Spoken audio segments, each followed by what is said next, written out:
وہ یہاں پر ختم ہو گیا، مگر یہ مفاہمت بھی عارضی مجبوریوں کے تحت ہوئی تھی، ضرورتوں کے تحت ہوئی تھی، اندر سے دونوں طرف ایک دوسرے کے تئیں قدورت باقی تھی۔ کچھ دنوں کے بعد پھر سلیمان شکوہ کے دربار میں ہی مصفی نے ایک اور غزل پڑھی۔ مشکل زمین میں وہ غزل تھی، زمین اس کی یہ تھی: زہرا کی جب آئی کف ماروت میں انگلی، انگلی ردیف ہے، ماروت اس میں قافیہ ہے۔ اب یہ جب غزل مصفی نے پڑھی تو اس میں بعض بہت خوبصورت اشعار ہیں، اور بعض اشعار ایسے بھی تھے کہ یہ شروعات ہو چکی تھی، تو مصفی نے اشارانہ فقریہ ایک چیز بھی ہوتی ہے، عام طور پر استادوں کے یہاں ملتا ہے، مصفی نے اس سے کام لیا تھا، اپنی بھی تعریف اس غزل میں کی تھی اور اپنے معاصرین پر چوٹیں بھی کری تھی۔ ظاہر ہے معاصرین پر کر رہے ہیں تو ان کی چشمت باقاعدہ شروع ہو ہی چکی تھی انشاء سے، تو وہ انشاء کی طرف نشانہ تھا، اور نہ بھی رہتا تو ہونا وہی تھا کہ انشاء کو یہ بات محسوس ضرور ہونی تھی کہ ان کی طرف تند ہو رہا ہے۔ انشاء ماننے والے کہاں تھے؟ انہوں نے بھی اسی زمین پر اسی ردیف اور قافیے میں ایک غزل لکھی، زہرا کی جب آئی کف معروف میں انگلی۔ اب اس میں مقطع کا جو شعر تھا مصفی کی غزل کا، وہ یہ تھا کہ تھا مصفی بمائل گریا کے پس مر، تھی اس کی دھری چشم پہ تابوت میں انگلی۔ یعنی مصفی میں اتنا غم تھا کہ کیفیت کا اظہار ہے کہ مرنے کے بعد بھی تابوت میں اس کی میت پر اس کے ہاتھ جو ہیں چشم پہ ہی رکھے ہوئے تھے۔ مصفی بمائل گریا کی پس مر، تھی اس کی دھری چشم پہ تابوت میں انگلی۔ اب اس میں انشاء نے جو غزل کہی تو شروعات ہی اس کی ہے جواب دینے کے انداز سے، اپنے خاص مخصوص انداز میں، کہ زہرا کی کبائی کفے ماروت میں انگلی، یہاں سے شروع ہو رہا ہے۔ انہوں نے بھی منصفی پہ تیکھے اعتراضات کیے ہیں، اور ایک چیز اور کری جس کی وجہ سے شدت آ گئی کہ اب تک جو ہے جتنے بھی ایک دوسرے پہ چوٹیں ہو رہی تھی وہ بالواسطہ طور پہ زیادہ ہو گئی، حالانکہ سب کو پتا تھا کہ خطاب کس سے ہو رہا ہے، مگر نام نہیں لیا گیا۔ انشاء نے جو مقطع کہا اسی زمین پر، وہ دیکھیے اندازہ ہو گیا۔ مصفی نے کہا تھا کہ تھا مصفی بمائل گریا کے پس مر، تھی اس کی دھری چشم پہ تابوت میں انگلی۔ انشاء نے کہا اس کی وجہ کیا بیان کر دی، دوسرا مصرع ثانی وہی رہنے دیا، صرف پہلا مصرع بدل دیا۔ تھا مصفی کانا کی چھپانے کو پس مر، تھا مصفی کانا کے چھپانے کو پس مر، تھی اس کی دھری چشم پہ تابوت میں انگلی۔ اب شاعری کی زبان میں اس کو شاعرانہ توجیہ بھی کہتے ہیں، ٹھیک ہے، کہ شاعر کسی چیز کی، کسی واقعے کی، کسی معاملے کی اپنی وجہ بیان کرتا، مگر اب ایسی بھی وجہ نہ بیان کرے نا کہ سامنے والا مطلب بالکل آتش زیر پا ہو جائے، جل کے خاک ہو جائے۔ تو ایک طرح سے مضحکہ بنایا مصفی کے شعر کا اور مصفی کا۔ اب مصفی کو یہ بات بہت بری لگی۔ پھر میں نے کہا اس غزل میں انشاء نے بہت سے ایسے بھی اشعار کہے تھے جو ایک طرح سے کہیے کہ وہ موضوعات جو عام طور پر باندھے نہیں جاتے ہیں شاعری میں۔ بعض اشعار ایسے اس غزل میں بھی ہو گئے کہ اس لائق نہیں کہ اس کو کسی شستہ محفل میں، قاعدے کی محفل میں یا طلاب کے درمیان پڑھا جائے۔ یہاں پر مقصد کیا تھا؟ تذہیب تھی، مذاق کو آنا تھا، وہ کام کیا انشاء اللہ۔ مصفی بھی ان کو امید نہیں تھی کہ اس طرح کا حملہ ہوگا، ظاہر بات ہے طبیعت بھی ان کی اس سے مجروح ہوئی اور مصفی نے اس کا شکوہ عمائدین شہر سے بھی کیا، جو بزرگ حضرات تھے شہر کے، اسے انہوں نے کہا۔ اب یہ تذکرہ خوشمار کے زیبا میں یہ بات آئی ہے کہ زیادہ تر اس وقت جو شہر کے لوگ تھے، بزرگ شریف عمائدین شہر جنہیں کہتے ہیں، انہوں نے مصفی کی حمایت کی اور انہوں نے کہا کہ وہ آئے دن تجھے پریشان کرتا ہے، تو تجھ سے اور تیرے شاگردوں سے جو بن سکے تو اس کا ویسا جواب دے۔ ظاہر ہے مصفی کی اس سے حوصلہ افزائی ہوئی ہوگی۔ اب جب استاد نے یہ بات شاگردوں کو بتائی تو ایک طرح سے شاگردوں کے بھی حوصلے بلند ہو گیا، تو استاد کی طرف سے بھی اجازت مل گئی اور ساتھ ہے۔ تو اب بالکل حجووں کا اور ہزلوں کا بازار ہو گیا، طرفین سے اب صاف صاف براہ راست ایک دوسرے کی حجویں کہی جانے لگی، غزل کی جگہ ہزل آ گئی۔ انشا نے حالانکہ یہ غلطی کی تھی، مصفی کا نام لیا، مگر اس میں پھر بھی ظرافت کسی حد تک باقی تھی، مزاح کا پہلو تھا، مگر بہرحال شخصی حملہ تو ہو گیا تھا۔ اب نوبت یہ پہنچی کہ خود مصفی نے اپنی بزرگی کو بھی بالائے طاق رکھنا، اپنی سنجیدگی اور متانت کو بھی بالائے طاق رکھتا، اور اتنی جو حزل کہی ہے سودا کی ایک طرح سے حج، اور نہایت رقیق اس میں خیالات اور فحش سے بھرپور ایک غزل کہی، اور پورا خطاب انشا سے۔ انشا نے مصفی پر چوٹ کی تھی نام لے کے، اب ہونے یہ لگا کہ انشا صرف نہیں، انشا کے اہل خانہ بھی، ان پر بھی حجویں ہونے لگی۔ ظاہر سی بات ہے اب تو بات بڑھ جانی تھی، دونوں طرف سے یہ سلسلہ شروع ہو گیا۔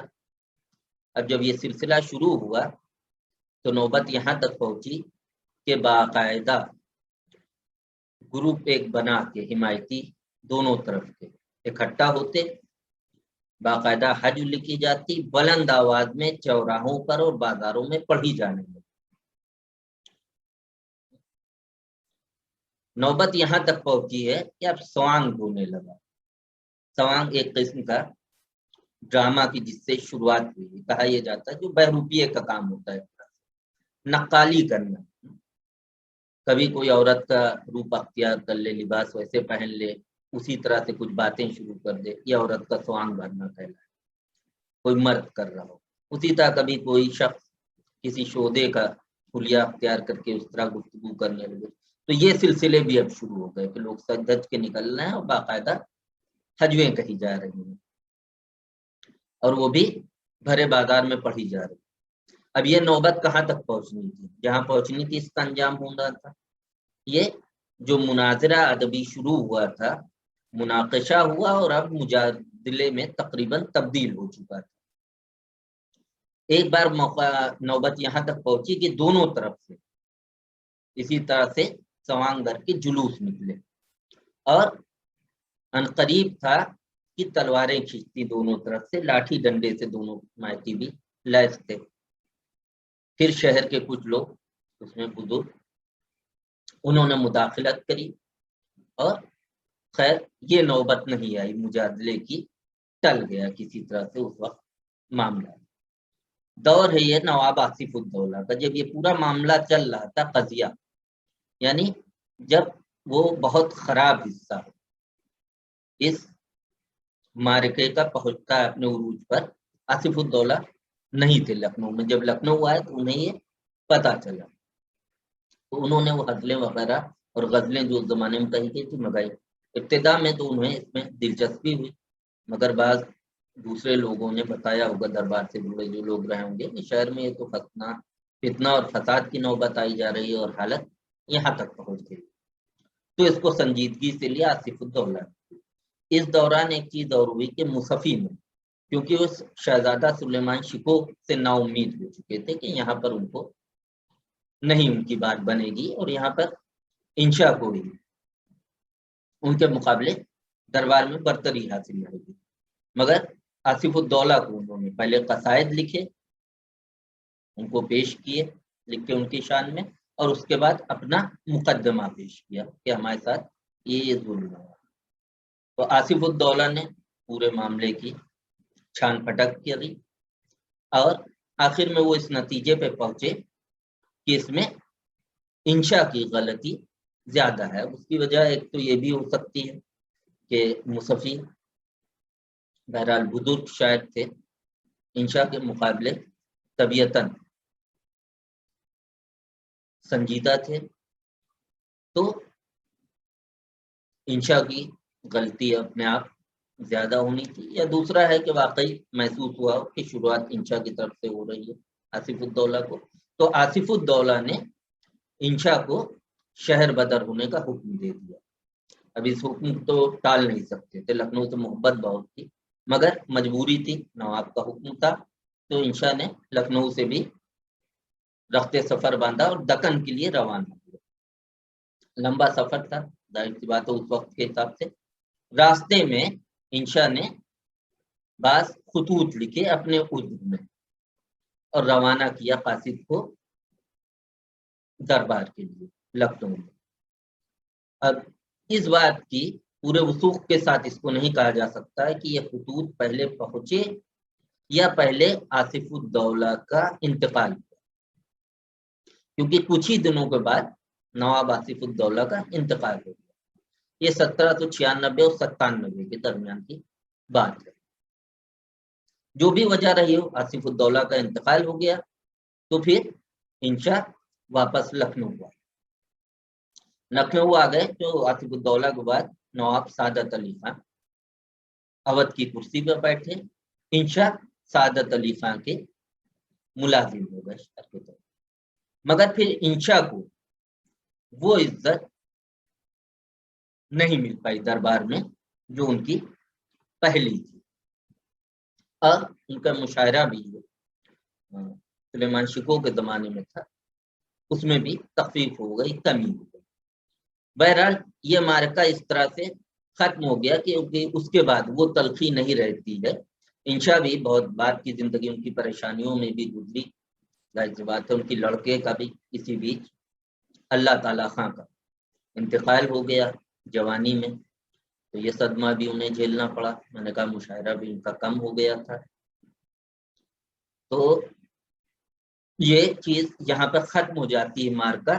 مگر یہ رہا کہ پھر ان دونوں بزرگواروں کے درمیان کبھی بنی نہیں، حالانکہ یہ جس طرح کا ہو گیا تھا، جو شخص اس معرکے نے اختیار کر لی تھی اس کا یہاں پر خاتمہ ہو جاتا ہے۔ تو آج کی گفتگو کو یہیں پر ختم کرتے ہیں۔ اس پورے معرکہ آرائی کے دو پہلو ہیں، دو طرح سے ان کو دیکھا جائے کہ اس زمانے ہی میں آپ دیکھیے کہ ان مشکل ردیفوں میں، ان مشکل زمینوں میں لاتعداد اشعار کہے گئے، صرف گردن کی ہی اگر آپ دیکھیں گے ردیف میں جو غزل ہے، تو اس وقت کے تمام تر شعراء نے اودھ کے اس میں غزلیں کہی ہیں، بہت سے خوبصورت اور اچھے اشعار ہیں۔ وہیں دوسرا پہلو یہ بھی ہے کہ یہ معرکہ بعد میں بڑھ کے یہاں تک پہنچ جاتا ہے کہ اس میں فحش نگاری، رقاقت، شوقیانہ پن، یہ سارے عوامل بھی داخل ہو جاتے ہیں۔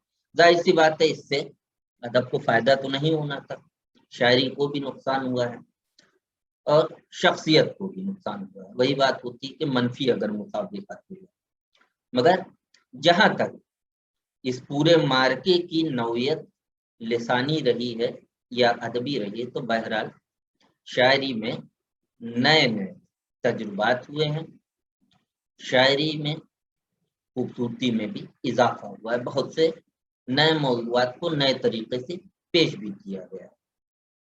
ٹھیک ہے، یہ ایک تاریخی پورا معرکہ تھا جس کے سلسلے میں بات کرنا مقصود تھا۔ اب آپ لوگوں سے اگلے لیکچر میں ملاقات ہوگی، اردو زبان و ادب کے تعلق سے ایسے ہی کسی اہم موضوع کو لے کر اس پہ بات کریں گے۔